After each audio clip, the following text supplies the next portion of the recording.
I didn't mean for things to spiral the way they did.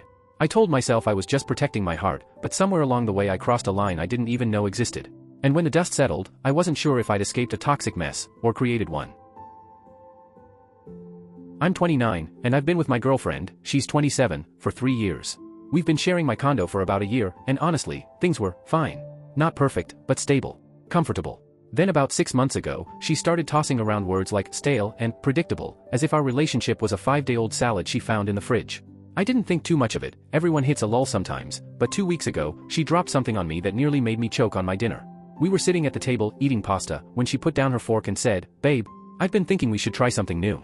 I figured she meant a vacation, or maybe a hobby we could pick up together. So I asked, "Okay, like what? A trip somewhere? A cooking class?" She shook her head, all casual, like she was recommending a new Netflix show.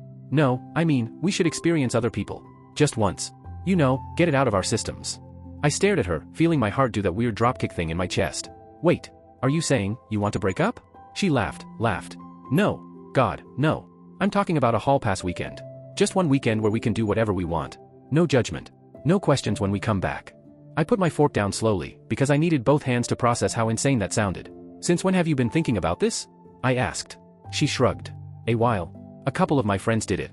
They swear it saved their relationships. And we're young, we should explore before things get too serious." And right there, right in that moment, the puzzle pieces clicked so loud I swear I heard them. Her bright eyes, the way she kept glancing at her phone lately, how she couldn't quite hold my gaze. She already had someone lined up. I could practically see the mental countdown behind her eyes. I told her I'd think about it. She pouted, actually pouted, and said, "Don't be boring. This could be good for us." For the next few days, I paid attention. Really paid attention. She was glued to her phone, smiling at whatever, or whoever, she was texting. She'd do her makeup even when we weren't going anywhere. She hummed around the apartment. She was glowing. Yeah. She definitely had somebody ready to go. Here's the thing, I'm not clueless. If I shut it down, she'd just do it behind my back and pin the blame on me for being controlling. If I agreed, well, at least I had room to maneuver. And it just so happened that I had someone I could maneuver toward. A friend from college, 28F. Someone I've stayed in touch with over the years. We'd always had a spark, but life never lined up. She moved abroad after graduation, and only recently came back. We'd been grabbing coffee every now and then, talking about work, life, all that stuff. Nothing inappropriate. Until I mentioned the hall pass idea. She nearly spit out her latte. "That is the dumbest thing I've ever heard. She definitely already has someone waiting." I shrugged. "Seems like it."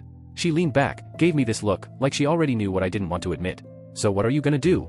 "Honestly? Probably say yes. Play video games all weekend." She raised an eyebrow.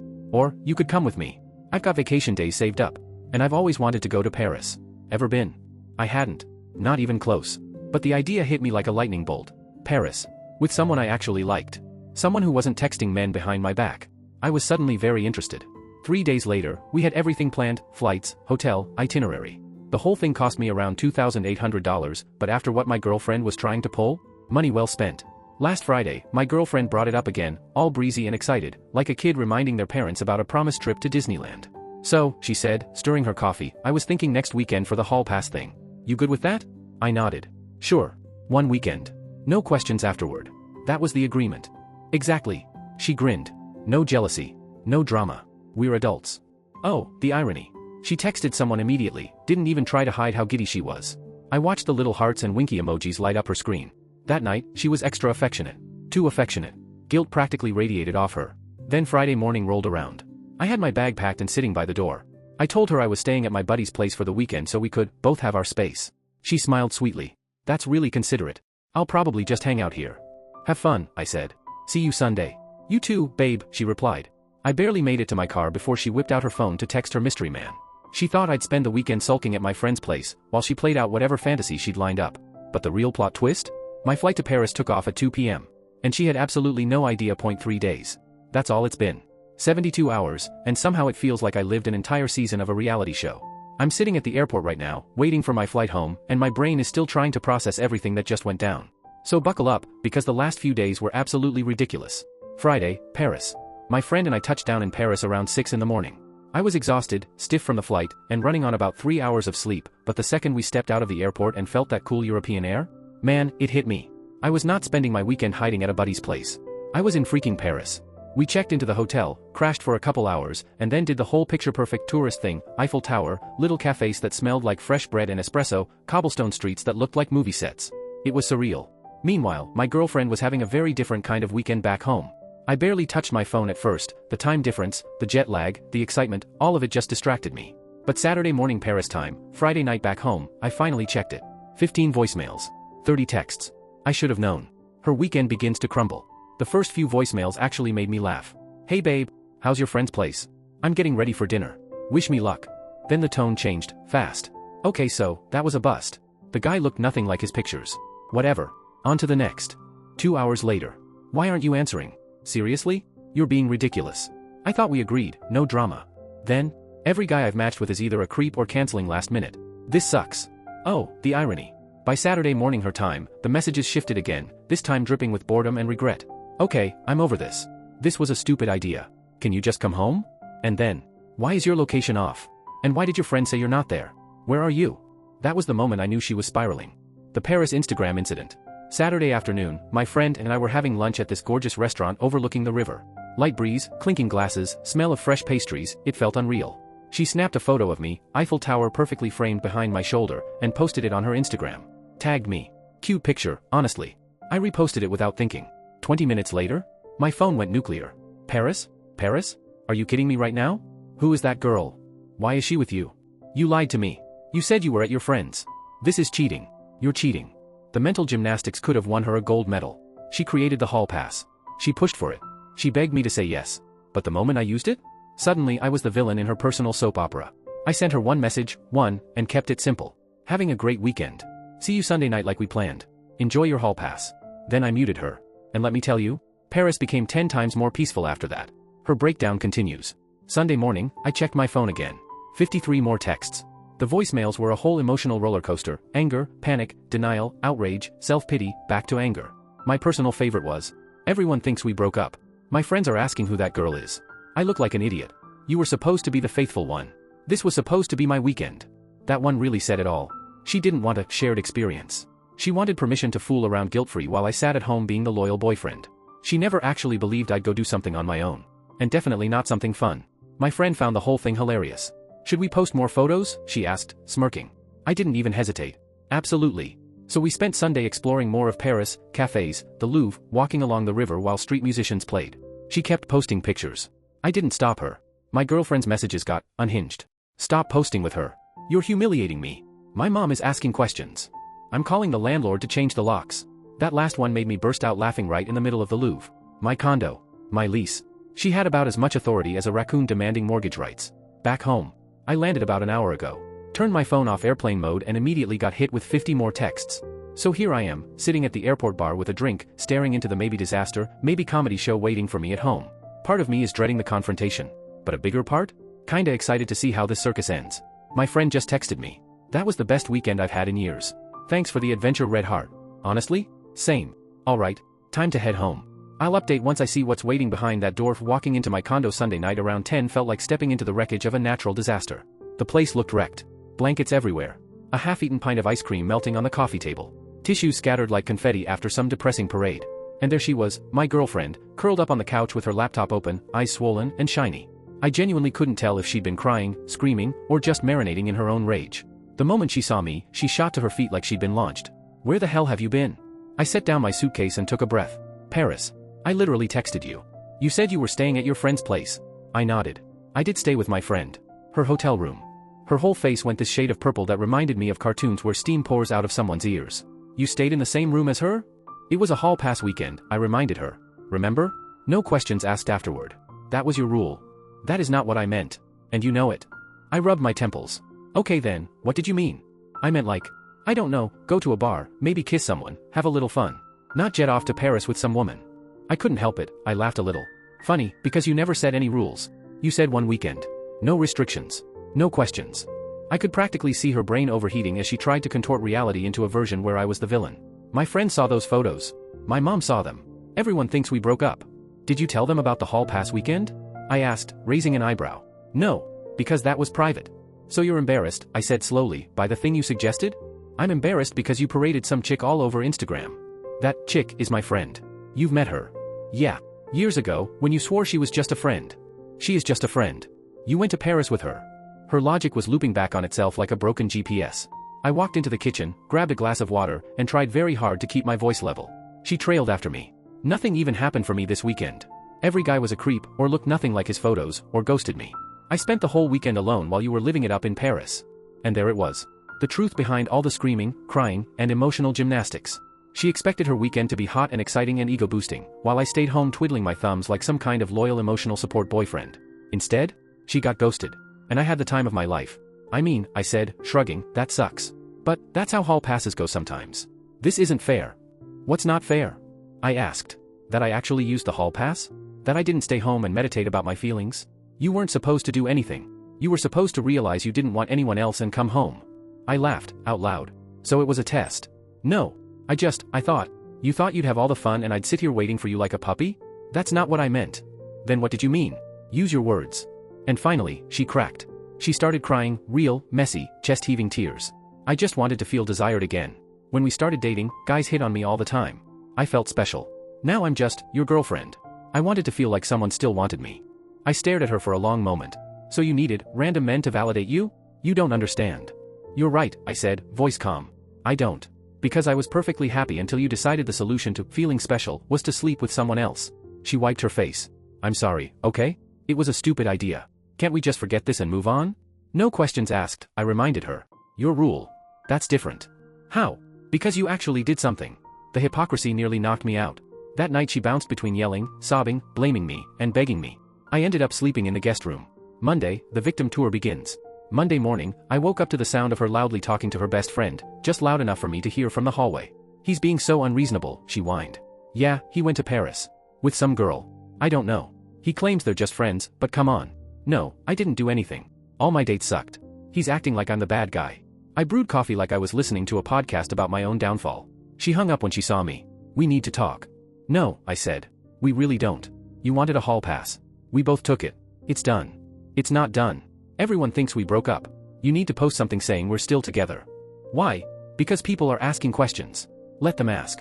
This is so selfish. You made me look like a fool. No, I corrected her. You did that when you begged for a hall pass and then got mad when yours flopped. She threw a couch pillow at me. I hate you right now. Noted. I went to work. Came home to even more drama. Her mom had called. Apparently my girlfriend told her I abandoned her for the weekend. Her mom left a voicemail saying, I raised her better than to be treated like this. You need to apologize. So I texted back. Your daughter suggested we take a hall pass. I took mine. She's upset hers didn't go well. That's the whole story. Her mom hasn't replied since. Tuesday, the last straw. Tonight, she tried a new strategy. She cooked dinner. Got all dressed up. Tried the soft, seductive, let me fix this approach. Let's just forget this ever happened, she whispered. Let's start fresh. I don't think so, I said. Why are you being like this? Like what? Honest? You're throwing everything away over one mistake. No, I said, you threw everything away the moment you suggested sleeping with other people to spice things up. I didn't sleep with anyone. Not for lack of trying. That one hit her. Hard. She slapped me, not full force, but enough to make her point. I didn't react. Just looked at her and said quietly. You need to find somewhere else to stay. This is my home too. It's my condo. My name is on the lease. And I'm asking you to leave. You can't just kick me out. I can. And I am. You have until Friday. She spiraled, crying, pleading, bargaining, promising the moon. I didn't move an inch. Right now, she's in the bedroom, probably ranting to her friends about how I'm some kind of monster. I'm sitting on the couch, shockingly calm. My friend from Paris texted me earlier. How's the fallout? I replied. About what I expected. Ending things. Her. Good. You deserve better than someone who plays games. Paris offer stands if you need an escape. And honestly, that made me smile. This weekend was supposed to be some twisted test. A manipulation tactic. A way to shake things up for her benefit. Instead, it showed me exactly who she is.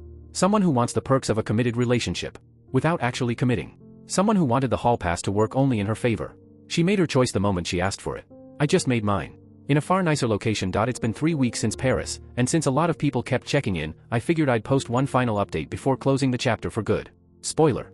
The ending is messy, loud, painfully honest, and honestly kind of perfect. The move out, Friday. My ex moved out exactly on the Friday deadline I gave her. Not because she wanted to. Not because she respected my boundaries. But because I had already spoken to a lawyer who confirmed what I suspected, since she wasn't on the lease, I could give her reasonable notice to leave.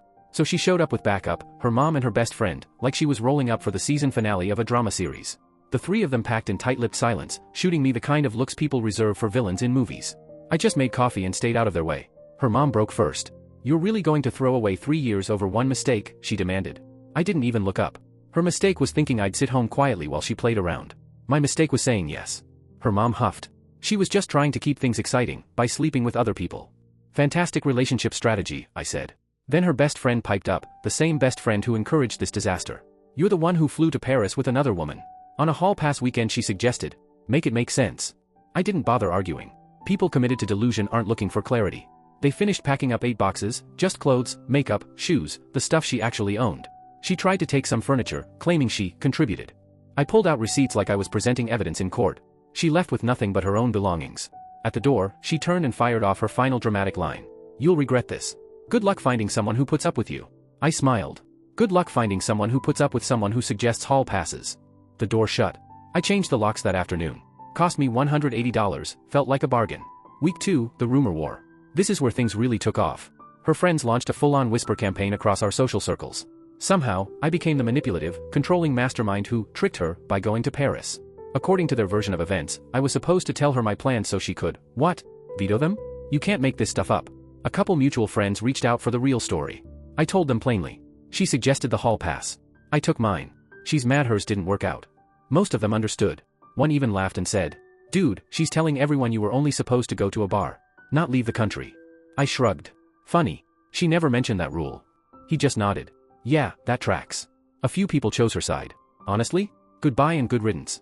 If you think hall passes only apply to one person, you're not someone I'm trying to impress. Her mom called a few times, too. Left voicemails about how her daughter was devastated, learned her lesson, and that I should be the bigger person. Thing is? I already was. I was the bigger person when she floated the hall pass idea and I didn't lose my mind. I was the bigger person when I agreed instead of ending the relationship right there. I was the bigger person when her plan blew up in her face and I still came home calm. I'm done being bigger. Week 3, the backtrack. Last week, she texted me from a new number. I miss you. Can we talk? I replied. No. She tried again. Please. I made a mistake. I answered. Your mistake was thinking you could have it both ways. Enjoy the single life you wanted so badly. She panicked. I never wanted to be single. I wanted US. I wrote back. You wanted to sleep around without consequences while I stayed loyal. That's not an US. That's a you. She tried calling. I blocked the new number. Again. Her friends hopped onto social media posting vague quotes about knowing your worth and never settling. The irony was, chef's kiss. Moving forward. Meanwhile, the friend I traveled to Paris with? We've been hanging out more. Nothing romantic, yet. We're just genuinely enjoying each other's company. She's funny, grounded, doesn't treat relationships like some twisted social experiment. We're planning another trip in a few months. Somewhere new. Someone asked if I felt guilty for moving on too fast. I don't. And here's why. The relationship died the second she asked for a hall pass.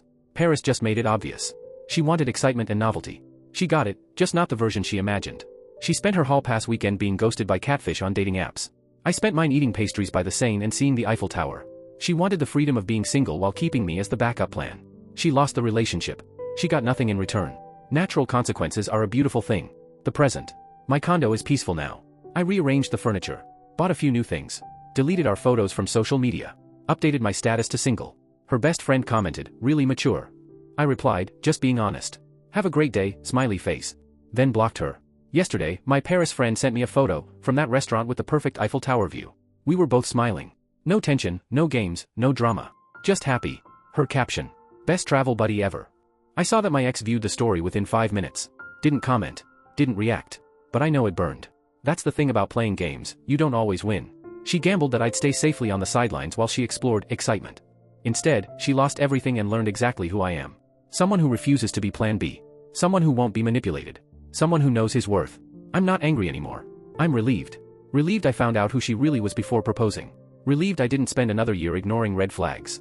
Relieved I used that hall pass to actually live instead of prove my loyalty to someone who didn't deserve it. People asked if the Paris trip was revenge. It wasn't. It was freedom. It was clarity. It was me choosing myself. She wanted to spice things up. Mission accomplished. Just not in the way she planned. No regrets. No looking back. Just forward. Kula.